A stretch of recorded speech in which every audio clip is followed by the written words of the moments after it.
शांति। ओम शांति। रक्षाबंधन के पावन पर्व की पूर्व संध्या में आप सभी को राखी उत्सव की बहुत बहुत बहुत बहुत बधाई हो, मुबारक हो। संगम युग पर मीठे बाबा ने हम सबको ऐसा रक्षा सूत्र बांधा है जो विकारों से हम सब की रक्षा होती है। एक बार ही बांध दिया, दृढ़ता का संकल्प लिया, पवित्र और योगी बनेंगे। पूरा संगम ये सूत्र बंधा हुआ है, बंधा है ना सबको। तो ड्रामा अनुसार अचानक भुवनेश्वर आने का प्रोग्राम 2 दिन के लिए बन रहा था, तो मुझे मंजू बहन जी की याद आ गई, क्योंकि 16 तारीख अक्टूबर की 16 तारीख को आपने शरीर छोड़ा, लेकिन 14 तारीख से ही जब उनकी स्थिति ऐसे लग रही थी कि अभी ये छुट्टी ले रहे हैं, एक दिन रात को माला बहन ने फ़ोन किया कि दीदी कह रही हम आपके साथ हैं, ख्याल नहीं करना, ऐसे लगता है वो मेरे से विदाई ले रही हैं। हमने कहा योग करो, कुछ नहीं होगा, शांति से उनका आह्वान करो। लेकिन वो 1-2 दिन रहने के बाद 16 तारीख को अव्यक्त वतनवासी हुई। जब फ़ोन आया तो 18 तारीख को बाबा की डेट थी, और ऐसी डेट पर मेरा निकलना मधुबन से थोड़ा सा मुश्किल होता, क्योंकि सभी विदेशी पहले टर्न में होते हैं। देश विदेश के 15-16 हज़ार भाई बहनें घर में, उनके लिए मुरली की सेटिंग, उनकी हर प्रकार की मिलना जुलना, बहुत सारी बातें होती हैं। तो मैंने कहा कि उस आत्मा से मेरा बहुत गहरा संबंध रहा है। हम साथी बन कर के मधुबन में एक ही सेवा में, एक ही डिपार्टमेंट में काफ़ी समय रहे। हम दोनों ने मधुबन में सिंधी सीखी, और मैं सिंधी से हिंदी मुरली टाइप करता था, और मंजू बहन सिंधी से सिंधी में ही स्टेंसिल काटती थी। एक ही टेबल पर काफ़ी समय तक हम सब ने ये सेवाएं की। उस समय वो सेवा केंद्रों पर नहीं थी, मधुबन में ही हमारे साथ थी। ये शुरू की बात है, मैं समझता हूँ 73-74 में। उसके बाद उनको सेवाओं पर निकलना हुआ। कुछ समय हैदराबाद में सेवाएं की, और वहाँ से सीधा उड़ीसा की धरनी पर आई। 1-2 बार मेरा उनके सामने ब्रह्मपुर आने का अवसर मिला है, लेकिन उनकी इतनी बड़ी फुलवाड़ी है, इतने अच्छे अच्छे सेवा केंद्र हैं, इतनी नियमित टीचर्स बहनें हैं, ये मैंने सोचा नहीं था। ड्रामा अनुसार इस बार जब प्रोग्राम बना तो माला बहन कहती हैं कि भाई जी एक स्थान पर सबको इकट्ठा करना तो मुश्किल लगता है, क्या आप समय देंगे अलग अलग स्थानों पर भट्ठी और क्लास करा दें। हमने कहा जो आपको कार्यक्रम रखना है रखो, मैं 2 दिन आपको देता हूँ। तो ऐसा सुंदर कार्यक्रम आपने बनाया। ये भी शायद हमारी मंजू बहन जी की टचिंग है जो आपने कैच किया होगा, क्योंकि देखा होगा आपने मंजू माला, दोनों नाम एकदम एक ही राशि के हैं। और जब से सेवाओं पर आए हैं तब से सदा साथ साथ ही रहे हैं। मधुबन में भी साथ आना, कभी कभी अकेले ग्रुप लेके आई होंगी, लेकिन जहाँ तक मैंने देखा मंजू बहन, माला बहन साथ साथ, हमारे फ़ोन में दोनों का नाम एक साथ लिखा है। तो इतनी अच्छी जोड़ी बाबा ने बनाई। और वो आत्मा भले एडवांस पार्टी में अपनी सेवाएं देने के लिए गई है, लेकिन ऐसी महान आत्माएं, शुभ चिंतक आत्माएं, जिनका इतना बड़ा बेहद का परिवार, जिनकी रचना है, जिनकी पालना है, वो अपनी सूक्ष्म उपस्थिति को छोड़ नहीं सकती।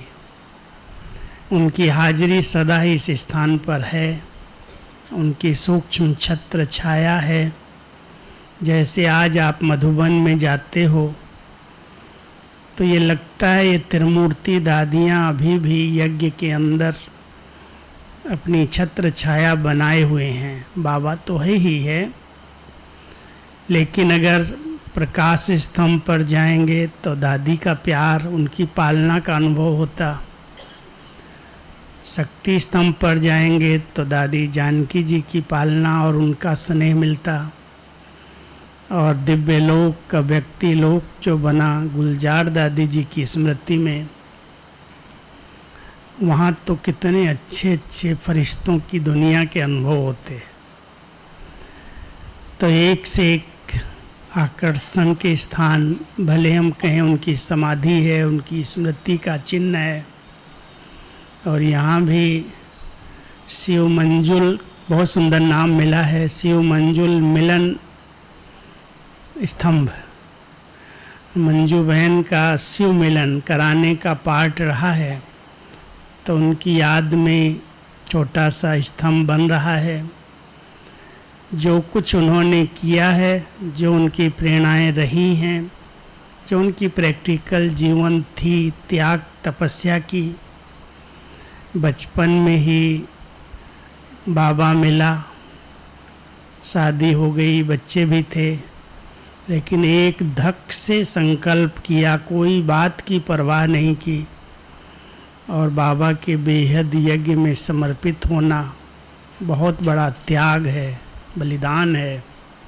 2 बहनें थीं, विनोद बहन मेरठ में थी, मंजू बहन उड़ीसा में सेवा कर रही थी। अब दोनों एडवांस में चली गई, लेकिन बहुत सुंदर फुलवाड़ी उन्होंने बनाई, अनेक आत्माओं को निराधार बनाया,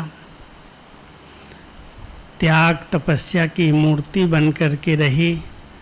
और इतना सुंदर स्थान प्रभु उपहार रिट्रीट सेंटर आप सबको गिफ्ट में दे के गए। इसका लाभ लेते हो ना सभी? बीच बीच में यहाँ आकर के तपस्या करना, एकांतवास करना।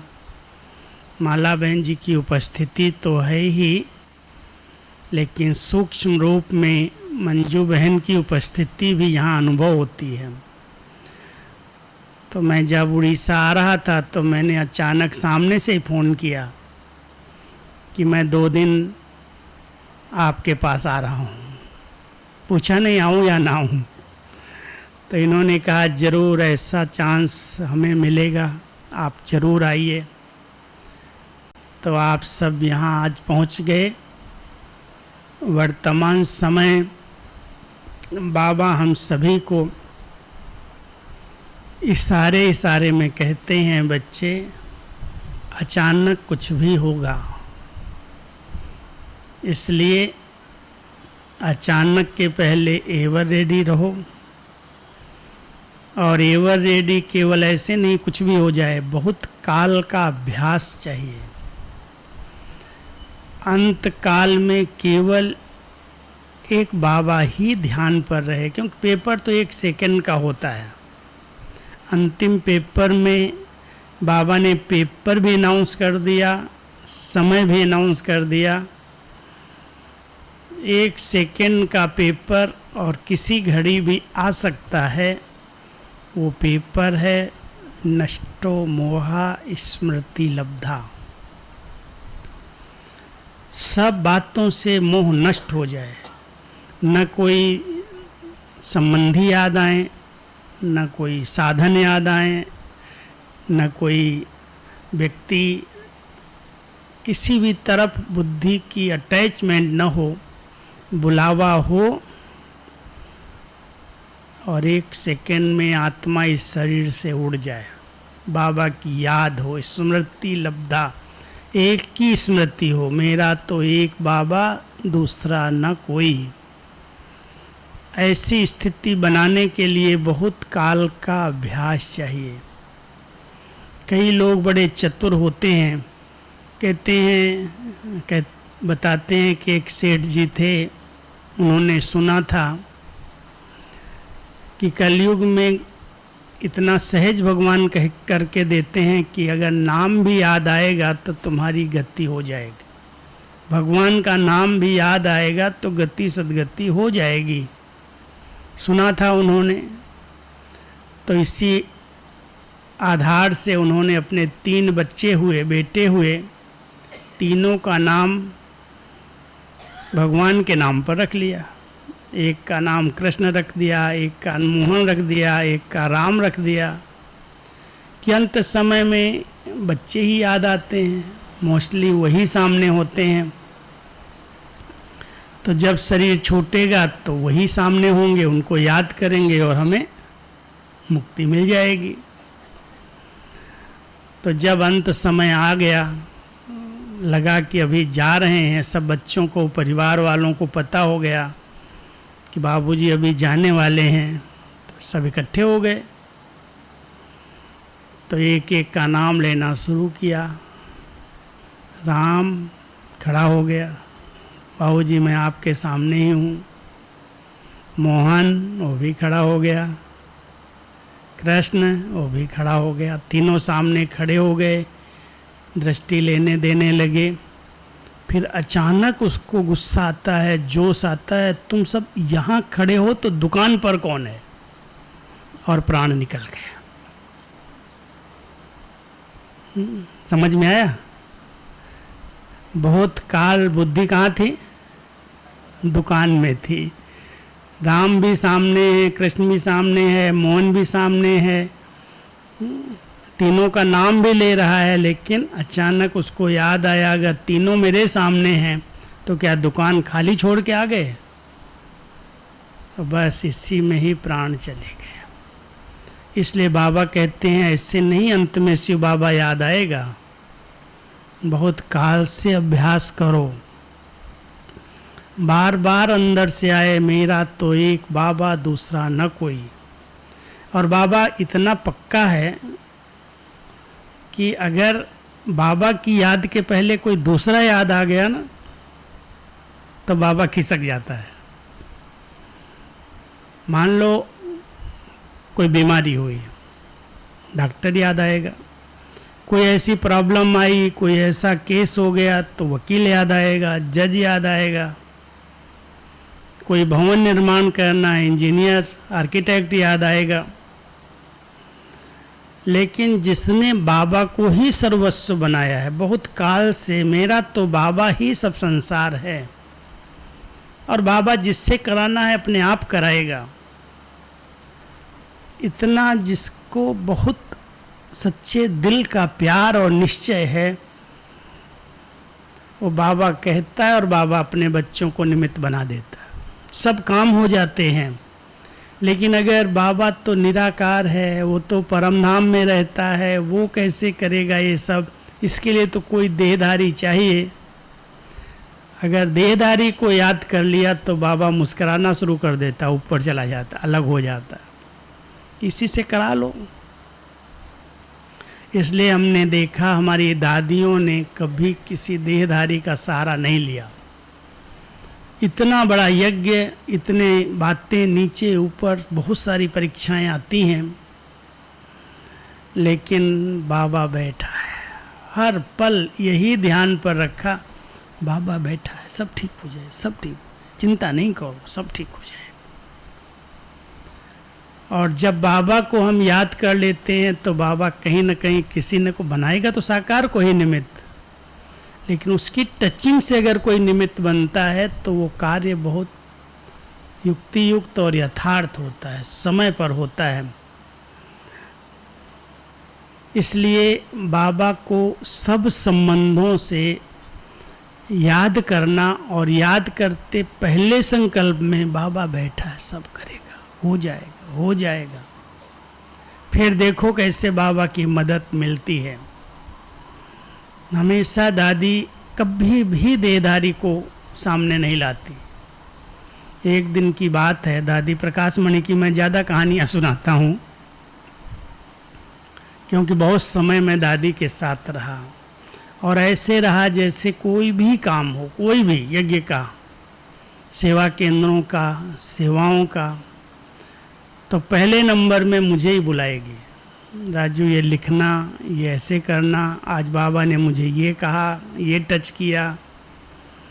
पत्र लिखता था मैं उनकी तरफ से, मुरली भी उनकी तरफ से सेटिंग करता था, बस इसमें वरदान लिखो, इसमें ये लिखो, इसमें ये लिखो। बहुत कुछ पालना दी, बहुत कुछ सिखाने का प्रयास किया। उनको पता था शायद मैं जाऊंगी तो कौन संभालेगा। इन दादियों ने अपने जीते जी ऐसे रत्न तैयार किए जो आज इनके जाने के 18 साल तो दादी जी को हो गया। 2007 में गई थी, 25 आ गया। जानकी दादी भी 20-21 में गई। लेकिन कोई भी कार्य जैसे इनकी उपस्थिति में चल रहे थे, ऐसे आज तक भी सब वैसे के वैसे चल रहे हैं। कोई रुकावट आई? दादी जी का पत्र आता था, दादी जी की तरफ से डायरेक्शंस आते थे, आज तक वही प्रक्रिया, वही सिस्टम चल रही है, कोई परिवर्तन नहीं हुआ। और उसका मूल कारण था कि उन्होंने अपनी उपस्थिति में ही बहुत सारे लोगों को अपनी विश्वास के आधार से कि इनको जो काम देंगे हो जाएगा, उन्होंने परखा और परख करके उसी प्रकार की उनको सेवाएं दी। आज देखो इतना बड़ा यज्ञ, 20,000 लोगों का ब्रह्मा भोजन बनता है। बाबा की सीजन में तो 30,000 के ऊपर तीनों जगह हो जाते हैं। नॉन सीजन में भी हर दिन 15,000, 10,000, 14,000 का भोजन तो बनता ही है। शांतिवन में, ज्ञान सरोवर में, पांडव भवन में भोजन 3 जगह बनता, हॉस्पिटल का भी बनता चौथा। मानसरोवर बना, आनंद सरोवर बना, मनमोहिनी बना, वहाँ पर भी 3-4 हज़ार लोग रहते हैं। भोजन बनता शांतिवन में ही। अब उसमें कितना सामग्री लगेगी, कितने मसाले लगेंगे, कितना तेल लगेगा, कितना आटा लगेगा, कितना चावल लगेगा, कितनी बड़ी प्रवृत्ति है। ऐसे थोड़ी भोजन बन जाता है। और उन सब की संपूर्ण देखभाल, व्यवस्था, उनकी जवाबदारी दादियों ने देख करके, समझ करके उन्हें निमित्त बनाया, भाइयों को ही मोस्टली। आज इतना बड़ा अकाउंट डिपार्टमेंट, इतने बड़े यज्ञ का खर्चा, उसके लिए उन्होंने सेलेक्ट किया जो अकाउंटेंट नहीं थे, कोई सीए पढ़े हुए नहीं थे। इतना बड़ा मुरली का डिपार्टमेंट, इतने पत्र व्यवहार, इतनी पालना, इतना पत्र जाना, इतना डायरेक्शन देना, उसके लिए उन्होंने चुना। और सबको ऐसा निमित्त बनाया, ऐसा विश्वास रखा, तो जीते जी उन्होंने देख लिया कि ये सब बहुत एक्यूरेट संभालेंगे। और आज तक वही संभाल रहे हैं, और इतना यथार्थ रीति से पूरा यज्ञ विस्तार को पा रहा है। दिन प्रतिदिन बढ़ते ही जा रहे हैं, लेकिन कोई भी प्रकार से ये महसूस कोई नहीं कर सकता कि शायद बड़ा कोई है ही नहीं। ये अनुभव करते हैं ये चल कैसे रहा है। कोई डायरेक्शन देने वाला नहीं है, कोई गाइड करने वाला नहीं है, लेकिन ऑटोमेटिक जैसे ट्रेन को पटरी पर खड़ी कर दो, स्टार्ट कर दो, भले ड्राइवर साथ रहते हैं लेकिन उसको कोई ज़्यादा मोड़ तोड़ करने की ज़रूरत नहीं पड़ती, वो पटरी पर सीधी चलती जाती है। ऐसे ही बाबा ने, दादियों ने इस रुद्र यज्ञ की जो ट्रेन है उसको ऐसा पटरी पर रखा है, खड़ा किया है, जो बहुत यथार्थ रीति से रेस कर रही है, दौड़ रही है। और उसमें उसको संभालने के लिए जिनको निमित्त बनाया वो इतने गुप्त हैं जो कहीं भी किसी को पता ही नहीं चलता कौन कर रहा है, कौन इतनी खरीदारी कर रहा है, कहाँ से सब कुछ आ रहा है। इतने भवन भी निर्माण हो रहे हैं, इतना सब व्यवस्थाएं भी चल रही हैं। तो करण करावन हार प्रभु की लीला चल रही है। दादी जानकी लास्ट में कहती थी कभी कभी उनको व्हील चेयर पर घुमाने ले जाते, भंडारा दिखाने। तो भंडारा देख करके आती थी और आ करके जब कमरे में बैठती मेरे को बुला के बोलती, इधर आओ राजू, तुम कभी भंडारे में चक्कर लगाता है? तुमने कहा क्या दादी, क्या देख के आई हो? अरे प्रभु लीला चल रही है, प्रभु लीला चल रही है। क्या प्रभु लीला देखी आपने? कहती है इतनी माताएं रोटियां मंगा रही हैं, इतने भाई बहनें भंडारे में सेवा दे रहे हैं, इतने लोगों की सब्जी कट रही है, अनाज बना सफाई हो रही है, आटा पीसा जा रहा है, कैसे सब चल रहा है, कौन इनको कहता है? ये सब प्रभु लीला चल रही है, प्रभु लीला चल रही है ना। इतना अंदर से प्यार कि बाबा करण करावन हार अपना यज्ञ चला रहा है, कोई किसी को नहीं कहता, कोई डायरेक्शन देने वाला नहीं, लेकिन सब एक्यूरेट सब हो रहा है। तो दादियाँ इतनी निश्चिंत फ्री रही, कोई चिंता नहीं, कोई गम नहीं। बस एक फिक्रात दादी जानकी को रहती थी, इसलिए 104 साल की उम्र तक उन्होंने बाहर जाना नहीं छोड़ा। हम कहते दादी अभी बैठो ना, क्या ज़रूरत है जाने की? अरे नहीं भाई, बाबा का भंडारा और भंडारी भरपूर रहनी चाहिए, कमी नहीं पड़नी चाहिए। कोई ये न कहे कि बड़ी दादी चली गई तो भंडारे में खाली हो गया। नहीं, भले आप लोग इकोनॉमी से यज्ञ को चलाओ, लेकिन कमी नहीं पड़नी चाहिए। और मैं जाती हूँ तो इतने बाबा के बच्चे सब सफल करते हैं। मैं कहाँ क्लास कराती हूँ, मैं तो सिर्फ ओम शांति का पाठ पढ़ाती हूँ, लेकिन सब अपना तन मन धन सब कुछ सफल करते हैं और बाबा का भंडारा और भंडारी भरी रहते। फिर एक दिन मेरे को हंसी हंसी में कहती है, राजू सब दादियों को बाबा ने अपने पास बुला लिया, सबको वीज़ा दे दिया, मेरे को वीज़ा ही नहीं देता। हमने कहा आपको नहीं देगा। बड़ी रूहनियान हम करते थे आपस में, हम हंसते हंसते हमने आपको नहीं मिलने वाला। क्यों नहीं मिलेगा? मैं तो तैयार बैठी हूँ जाने के लिए। ना दादी आप बैठी हैं ना, तो आपके बैठने से बाबा का भंडारा भरपूर है। आपकी इतनी शुभ भावनाएं हैं जो न देने वाला भी देता है, क्योंकि उनकी कराने की कला वंडरफुल थी। मैं एक बार अफ्रीका गया, मेरे को भेजा खास दादी जान के, कालों के देश में नाइजीरिया। जब मैं वहाँ गया तो उस देश की हालत देख करके मेरे को बड़ा तरस पड़ा। बिजली नहीं, स्टेशन पर एरोड्रम से जब मैं उतरा तो पट्टे नहीं चल रहे थे। बोला अपना सामान उठा करके ले जाओ। ऐसे उठा करके बाहर, ट्राली थी खैर, खींच करके ले आए बाहर। तो जो मुझे रिसीव करने आए थे भाई लोग, तो उन्होंने वहाँ का हाल सुनाया। कहते हैं भाई जी यहाँ पर कालों का देश है और उस कालों के देश में ये लोग इतना गरीब हैं, न बिजली है न व्यवस्थाएं हैं, बहुत कुछ गरीबी है। ये 12-12 घंटे काम करते हैं जो अच्छे हैं, और नहीं तो बस चाकू लेके घूमते हैं। कोई भी अगर गाड़ी वाला दिखाई दिया तो उसको रोकते हैं, अगर उसको लिफाफा दे दिया तो छोड़ देंगे, और अगर लिफाफा नहीं दिया तो वहीं पर मार के ख़त्म कर देंगे। इतना यहाँ भय रहता है, इसलिए सबके जेब में लिफाफा रहता है। कितना भी पैसा वो नहीं देखते हैं, लेकिन लिफाफा जेब में रखते हैं कि कहीं रोकेंगे तो उनको कुछ दे दोगे तो छोड़ देंगे, जाओ। जब मैं वहाँ पहुँचा तो सेंटर पर ले गए। सेंटर पर 1 मिनट भी लाइट नहीं जा रही है। तो मैं हंसते हुए बोला कि ये लोग कहते हैं हमारे देश में लाइट ही नहीं है, और बाबा के घर में 24 घंटे लाइट, एसी भी चल रहे हैं, गर्मी का देश, सब व्यवस्थाएं हैं, ऐसा क्यों, ऐसा कैसे?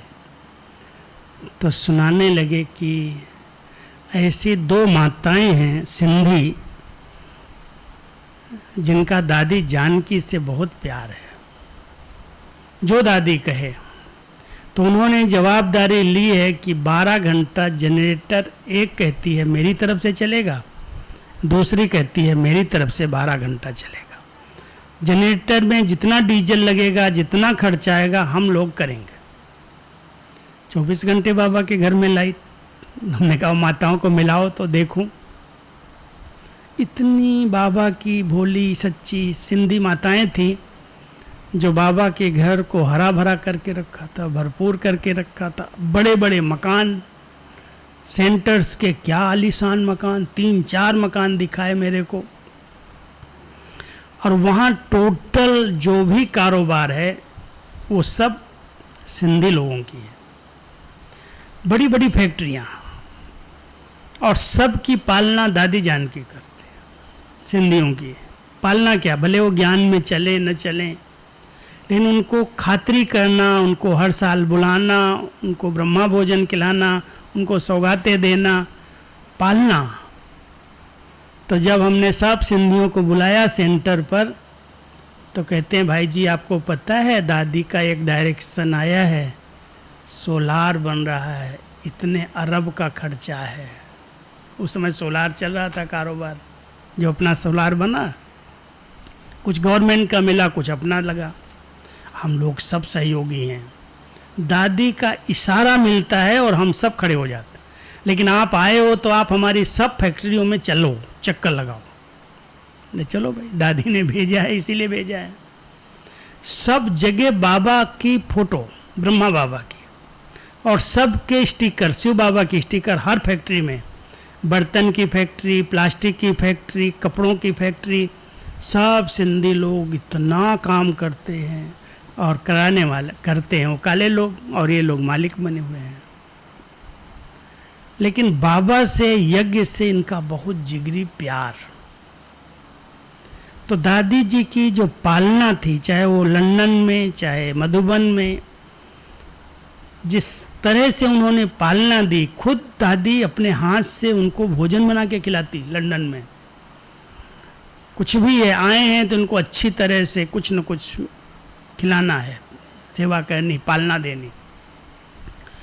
तो दादी जी के अंदर यज्ञ को भरपूर करने का बड़ा संकल्प रहता था, और उसी तरह से उन्होंने उन सब की पालना की। आज चाहे लंदन में चले जाओ, चाहे हांगकांग में चले जाओ, चाहे अफ्रीका में चले जाओ, सब जगह उनके द्वारा पले हुए बाबा के बच्चे यज्ञ को निर्विघ्न चला रहे हैं, और मधुबन को भी भरपूर करते हैं गुप्त रीति से। आज भी देखो उन्होंने पालना से बाबा के यज्ञ में कभी कोई कमी नहीं पड़ती, और सब बच्चों को वही पालना देती है। और उनका एक लक्ष्य रहता है कि कैसे सबसे कराना है, कहना नहीं किसी से। एक दिन हम बैठे थे दादी से, अकेले ही बैठे थे, काफ़ी समय बैठते थे, कुछ न कुछ चिट चैट करते थे। बहुत अच्छी अच्छी शिक्षाएं हमको दादी से मिलती रही, बहुत कुछ सिखाया। तो एक दिन बैठे थे, कहती एक विदेश की बहुत अच्छी VIP माता आई, कहती है देखो, मेरे कान में कहती, इंग्लिश जानती थी, हिंदी नहीं जानती थी तो बोलती है ये कभी भंडारे में कुछ नहीं करती है, आज इससे कराऊंगी। तो मैं हंसने लगा, मैं दादी कैसे कराएंगी, जब करती नहीं है तो कराएंगी कैसे? कहती तुम चुपचाप यहाँ बैठ, तुम देख कैसे मैं इसे कराती हूँ। मैं क्या जादू मंत्र करोगी? तो आई सामने, दादी ने उसको दृष्टि दी, बादाम दिया पहले, फिर स्लोगन दिया, फिर फल दिया, फिर टोली दिया, फिर कहती है अरे इसके पास तो बैज अच्छा नहीं है, बैज ले आओ। अरे इसको 1 साल दो, इसको ठंडी लगेगी, माउंट पड़ जाएगी, इसके लिए स्वेटर ले आओ। एक के बाद एक उसको दे रही है सब कुछ। अब इतना दे दिया, बेचारी का हाथ ये सब कपड़ों से, चीज़ों से, सौगातों से भर गया। और बाहर जाके भाई को कहती है आज तो दादी ने मेरे को यज्ञ का इतना बोझ चढ़ा दिया, इतना सब दिया है, मुझे लिफाफा दो। और वहाँ से लिफाफा मांगा, उसके पास जो भी डॉलर होंगे वो सब लिफाफे में भरे और दादी के आगे पैर छू के कहती है दादी मुझे माफ़ कर दो, आपने इतना दिया है, मैं कहीं बोझिल न हो जाऊं, इसलिए मेरा तरफ से सौगात यज्ञ सेवा है। कैसे कराया? कैसे कराया? बाबा ने अपने बच्चों को दाता बनाया है, देना सिखाया है, मंगता नहीं बनाया किसी को। बाबा के घर में कोई भी जाए खाली हाथ नहीं जाना चाहिए, दे या न दे। कराने के लिए टीचर्स बैठी हैं, अपने आप उनको प्रोत्साहित करती हैं। कोई कोई कहते हैं दीदी तुम्हारी मांगती है। मांगेगी क्यों? किस लिए मांगेगी? उसको क्या चाहिए? अपने लिए चाहिए। लेकिन बाबा के घर में कोई जाए, वो बोझ चढ़ा के आ जाए, उसको इतनी अच्छी पालना मिली, 3 टाइम नाश्ता भोजन कर रहा है, चाय दूध ले रहा है, आराम से कमरे मिले हुए हैं, सब साधन सुविधाएं हैं। अगर आज वही सुविधाएं आप होटल में लेंगे तो एक के ऊपर कितना खर्चा होगा। और माउंट आबू के होटलों में तो एक दिन का किराया ही 1-2 हज़ार रुपया होगा। कोई भी 5-6 दिन अगर रहेगा 15-20 हज़ार का बिल तो कॉमन बात है। अब बाबा के घर में आते हैं, 2-3 हज़ार के लिए बहनें कहती हैं करना चाहिए, तो उसमें भी पूछते हैं हमसे लिया, इनसे कितना लिया, उनसे कितना लिया, क्यों संकल्प चलाते हैं? बाबा कहता है बच्चे मांगने से मरना भला, तुमको जो करना है करो, किसने कहा है, लेकिन यज्ञ का बोझ मेरे ऊपर न चढ़ाए तो कम से कम ध्यान रखो, नहीं तो योग कैसे लगेगा। और यज्ञ चल रहा है बाबा के बच्चों के सहयोग से, कोई डोनेशन नहीं, कोई चंदा नहीं, कोई बाहर वालों से डिमांड नहीं।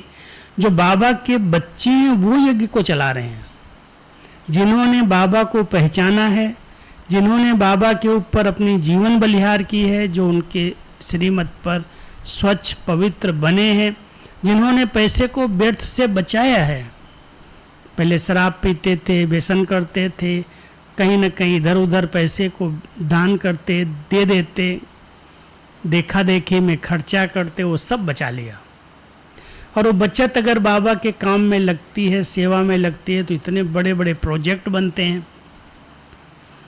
आज इतना बड़ा आनंद सरोवर बना, मान सरोवर बना, मान सरोवर में एकोमोडेशन 2800 का बन गया, हाल 500 का ही बनाया। सोचा ही नहीं था कि यहाँ पर भी कोई इतनी सेवाएं हो जाएंगी। जिस दिन से बना, पहले कोविड ने उसमें यूज किया, बीमारों में यूज हुआ 2020-21 में, लेकिन वो पूरा होते उसको फुल बिजी रखना, नहीं तो गवर्नमेंट की नज़र चली गई। इसलिए उसको बिजी करने के लिए अब 500 लोग बुलाएं तो भी 2000 का स्थान खाली। अभी वहाँ पर भी 2-2.5 हज़ार का हाल बना रहे हैं। हाल बनेगा तो उसके लिए डाइनिंग भी चाहिए। लेकिन सब बच्चे अपना थोड़ा थोड़ा, बाबा कहता बूंद बूंद से तालाब भर जाता है। आनंद सरोवर इतना अच्छा 1000 का बन गया, मनमोहिनी वन में 500 लोगों की व्यवस्था है। अब इतना सब व्यवस्थाएं किसके आधार से हो रही हैं? कौन करा रहा है? सभी बाबा के बच्चे। वैसे तो बाबा कहता है मैं किसी अच्छे साहूकार को टच कर दूं तो 1 मिनट में हो जाएगा, लेकिन मैं उसको नहीं कराऊंगा। क्यों? मेरे बच्चों का, गरीब बच्चों का भाग्य कैसे बनेगा? सबके सहयोग से सुखमय संसार बनता है। सब बच्चे अपना अगर थोड़ा थोड़ा करेंगे तो उसका रिटर्न देने के लिए भगवान बन जाएगा। इसलिए बहुत बड़ी समझ चाहिए कि ये संगम युग है, बीज बोने का युग है, और हम सबको कोई न कोई बीज जो शक्ति है वही बीज है। ऐसा नहीं पैसे का ही बीज है। अगर मान लो किसी के पास पैसा नहीं है इतना, तो बाबा कहता है ऐसा ना हो जाए खाली रह जाओ, आगे भी कुछ बचत करो। तन की शक्ति है, तन से बाबा की यज्ञ में सेवा दे दो। मन की शक्ति है तो शुभ भावनाएं तो रखो, अच्छे अच्छे विचार करो, अच्छा वातावरण बनाओ, सबको प्रोत्साहित करो। धन है तो धन से बाबा के काम में मदद करो।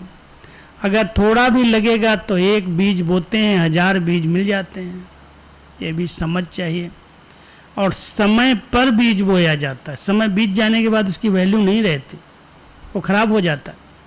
इसलिए बाबा ने हम सबको एक समझ दी कि संगम युग पूरे कल्प के लिए बीज बोने का युग है। ऐसे समय में 21 जन्म का, 84 जन्म का, जितने जन्मों का भाग्य बनाना है, कलम आपके हाथ में है। खींचो अपने भाग्य की लकीर, श्रेष्ठ शुद्ध संकल्प करो। बाबा के कार्य में अपना तन, अपना मन, अपना धन सफल करो। जितना करेंगे, मांग करके कहा जाए करो, तो उसका हिस्सा उनको, जिसने कहा उसके पास चला जाएगा। स्वेच्छा से जो भावना आती है, अगर हमारा सफल हो रहा है तो सफलता हमारा जन्म सिद्ध अधिकार है। तो जो शक्तियाँ दी है बाबा ने, दादियों ने यही हम सबको सिखाया कि कुछ भी है, कोई भी चीज़ छिपाना नहीं। अंतिम पेपर में पास होने के लिए हर चीज़ से उपराम बनो, अनासक्त बनो। किसी चीज़ में भी आसक्त नहीं रहना, नहीं तो जब प्राण निकलेंगे तो जहाँ पर आसक्ति है, जहाँ पर लगाव है, वहीं बुद्धि भटक जाएगी। संबंधों में है तो संबंध खींच ले जाएंगे, धन में, साधनों में कहीं छिपाया हुआ है तो जब प्राण निकलेंगे तो उधर बुद्धि चली जाएगी।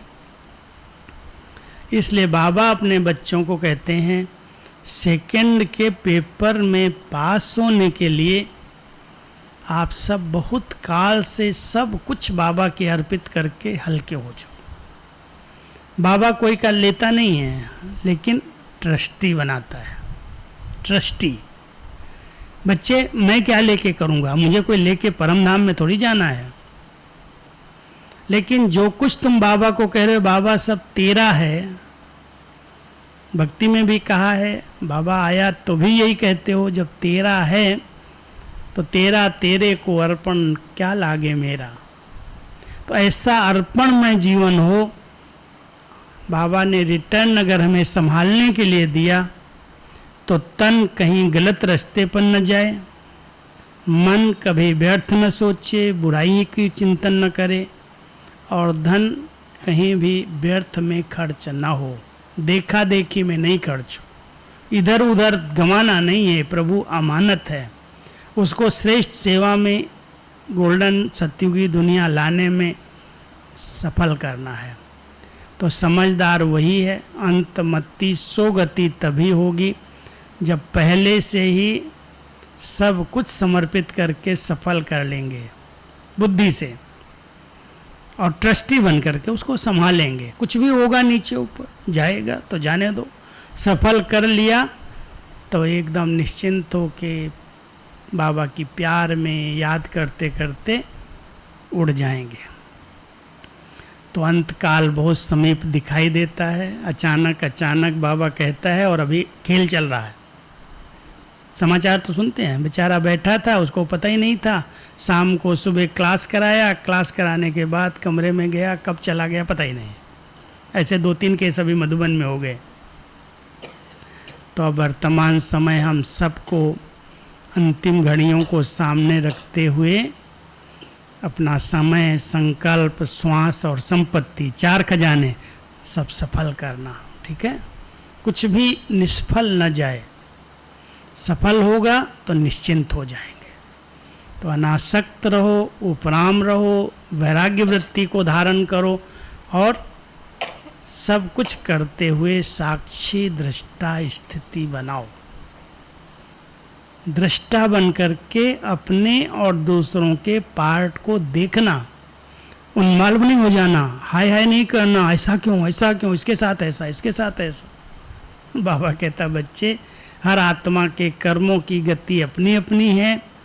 किसी की बात को, किसी के कर्म के फल को देख करके आपको प्रश्न नहीं उठाने हैं। प्रसन्नचित्त रहना है तो प्रश्नों से पार रहो। कुछ आगे पीछे के हिसाब किताब हर एक के सामने आते हैं, आए हैं। हमारी शुभ भावनाएं रहें, वो ठीक रहें।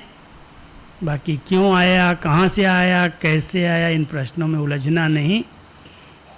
दो ही शब्द याद रखना, एक बाबा कहता है फुल स्टॉप लगाओ और दूसरा कहता है साक्षी दृष्टा बन जाओ। अंतिम पेपर में सहज पार हो जाओगे। क्वेश्चन मार्क लगा दिया तो बुद्धि भटक जाएगी। क्यों, क्या, कैसे, ऐसे वैसे में उलझना नहीं। सब अच्छा, ड्रामा बहुत अच्छा है, कल्याणकारी है। इसलिए फुल स्टॉप लगाओ। और कोई भी पेपर अपने सामने या परिवार के सामने, लौकिक में अलौकिक में आता है, शुभ भावना का साथ दो, सहयोग दो, मदद करो, लेकिन उसके दुख में खुद दुखी नहीं हो जाओ। आप अपनी तरफ से उसको सहयोग जरूर दो, लेकिन परेशान होने की ज़रूरत नहीं, क्योंकि उसका किया हुआ कर्म उसके सामने आ रहा है। सहयोग देना हमारा फर्ज है। तो आप सब बाबा के बच्चे राखी बनवाएंगे ना, तो कुछ संकल्प लेंगे ना। हमारी दीदियाँ राखी बांधती हैं तो कहती हैं बाबा को धन नहीं चाहिए, धन देने वाले बच्चे तो हैं ही, वो तो देते ही हैं, देंगे ही।